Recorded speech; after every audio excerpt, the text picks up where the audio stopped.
What's up, everybody? This is Dr. J. Phoenix Singh coming to you to be able to answer a valued viewer's question. Just got time for a quick one today, so I figured that I would do it on my phone here instead of on my webcam, which is what I'm usually doing in terms of these viewer questions. So this one comes from Beth. So Beth, thank you so much for your question. It's a really good question. So I figured that I would take the time to be able to make you this personal one-on-one response. So if you have not already liked this video, be sure to do that. It helps us out a lot with the YouTube algorithm. Make sure to comment below as well. Really helps out with the algorithm. So best question, which is a really good one, is do potential graduate school supervisors look at your social media profiles?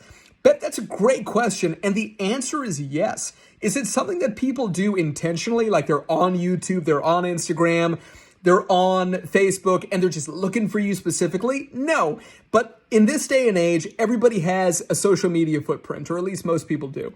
It's one of these things where what we are most likely going to do is to just Google your name in quotes, or, Google your name and then, like the university that you're at, to be able to try to learn as much as we can about you. Now, we usually won't do that at the beginning, but if we've narrowed it down to a couple of choices, then the likelihood is very high that if we've got like 2 or 3 people left in mind, that we're going to Google you. Just expect we're going to do that and make sure that the things that we find are going to be good things.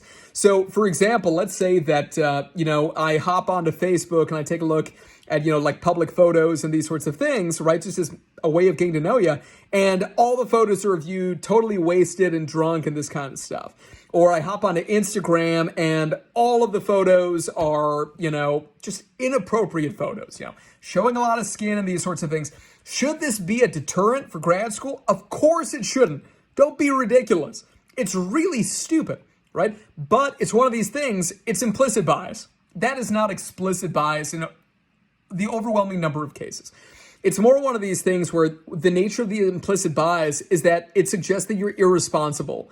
And that's one of these things where we don't expect, I don't think anybody should expect that anybody's a perfect person or they're, super, crystal clear in terms of their past or anything like that. I can tell you that I was. And I remember when I applied to grad school, there was a photo of me on the T, which is in Boston. It's like the Metro or whatever, right? And I remember I was like wasted out of my mind and I was very young at this point, keep in mind, right? And didn't know what I was doing. And I remember I had like my arms and legs like wrapped around like, where you usually are like hanging on or whatever and these sorts of things. I remember doing that and like that photo was online and that's really stupid.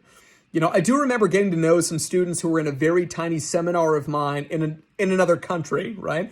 And there were only 10 people, and the person I spoke to said, we have some great people in this class, so on and so forth. Try to learn a little bit about them. I'll send the resumes, feel free to Google them, so on and so forth. So that's what I did. And I'll never forget one of the individuals had this photo where her head was underneath like a tap at like a pub or something and like was having like all this beer or whatever just like poured into her mouth and these things.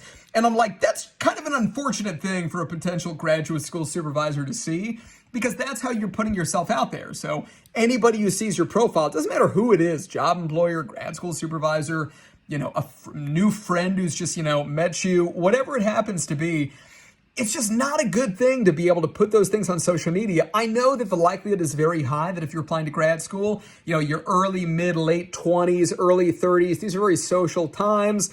In this day and age, everybody puts way too much stuff on social media anyway. You have to be really careful. You have to be an adult about it. And I know that can be frustrating. And a lot of us can say, well, this is unfair and it's unjust and I shouldn't have to change anything about myself. And the grad school supervisor who I'm interested in working with, they're a jerk for judging me. This should be a judgment-free zone, this kind of stuff. Please know that I understand all of those points. And even though I understand all those points, clean it up. Clean up those profiles. Please do it, okay? Because people are going to end up looking. Why? Because, if you Google somebody's name and let's say the university that they're at, usually people have that info in their social media profile. And these social media profiles oftentimes are high search engine optimization. And what that means is that they're going to come up really high if you're on Google. And so because of that, the likelihood is high that whoever your target grad school supervisor is, if they did Google, they would end up finding that profile. So definitely take a look at your social media account, clean it up, and that's my recommendation there for you. I wish I had had this advice when I was that age. I would have took that photo off. So anyway, all right, guys, have a great day. Talk to you soon. Bye-bye.